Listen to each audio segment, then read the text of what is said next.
ಶುಭಾಶಯಗಳು. ನಮ್ಮ ಕಾಲೇಜು ಚಿತ್ರಹಳ್ಳಿಯಲ್ಲಿ ನಾವು ಅಂತಾರಾಷ್ಟ್ರೀಯ ಮಹಿಳಾ ದಿನಾಚರಣೆಯನ್ನು ಆರಂಭಿದ್ದೇವೆ.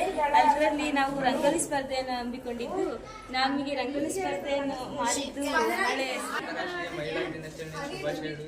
ನಮ್ಮ ಕಾಲೇಜಿನಲ್ಲಿ ಮಹಿಳೆಯ ದಿನಾಚರಣೆ ರಂಗೋಲಿಯ ಸ್ಪರ್ಧೆಯನ್ನು ಹಮ್ಮಿಕೊಂಡಿದ್ದೇವೆ. ನಾವು ತಾನು ಓದಬೇಕು ಅಂತ ಆಸೆ ಪಡ್ತಾಳೆ, ಅದಕ್ಕೆ ಸಪೋರ್ಟ್ ಮಾಡೋದು ನಮ್ಮೆಲ್ಲರ ಕರ್ತವ್ಯ ಆಗಿರುತ್ತೆ.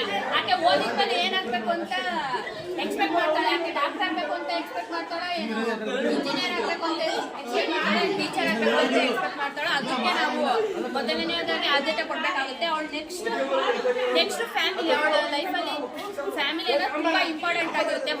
ಮನೆ ಬಿಟ್ಟರೆ ಒಂದು ಹೆಣ್ಣು ಯಾರೂ ಅಷ್ಟೊಂದು ಹಚ್ಕೊಂಡಿರಲ್ಲ. ಅವಳಿಗೆ ಮನೆಯಲ್ಲಿ ತನ್ನದೇ ಆದ ಒಂದು ಗೌರವವನ್ನು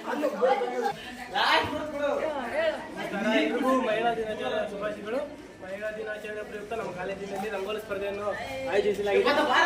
ನಮ್ಮ ಟೀಮ್ನವ್ರು ಸೇರಿ ರಂಗೋಲಿಯನ್ನು ಬಿಡಿಸಿದ್ದೀವಿ. ನಮ್ಗೆ ಹೆಣ್ಣು ಬರ್ತಾರೆ, ಬೇರೆ ಬೇರೆಯವರು ಹೆಣ್ಮಕ್ಳಿಗೆ ಸಂಬಂಧಪಟ್ಟಂತೆ ಅವರವರಿಗೆ ರಂಗೋಲಿಯನ್ನು ಬಿಡಿಸಿದ್ದಾರೆ. ಹಾಗೂ ಎಲ್ಲರೂ ಚೆನ್ನಾಗಿ ರಂಗೋಲಿ ಬಿಡಿಸಿದ್ದಾರೆ. ಅವರಿಗೆ ಚೆನ್ನಾಗಿ ನಮ್ಮ ರಂಗೋಲಿ. ಪ್ರಥಮ ದರ್ಜೆ ಕಾಲೇಜು ಚಿತ್ರಹಳ್ಳಿಯಲ್ಲಿ ಇವತ್ತಿನ ದಿನ ನಾವು ವಿದ್ಯಾರ್ಥಿನಿಯರಿಗೆ ಮಹಿಳಾ ದಿನಾಚರಣೆ ಕುರಿತಾಗಿ ಅರಿವನ್ನು ಮೂಡಿಸೋಸ್ಕರ ರಂಗೋಲಿ ಸ್ಪರ್ಧೆಯನ್ನು ಏರ್ಪಡಿಸಿದ್ದೇವೆ.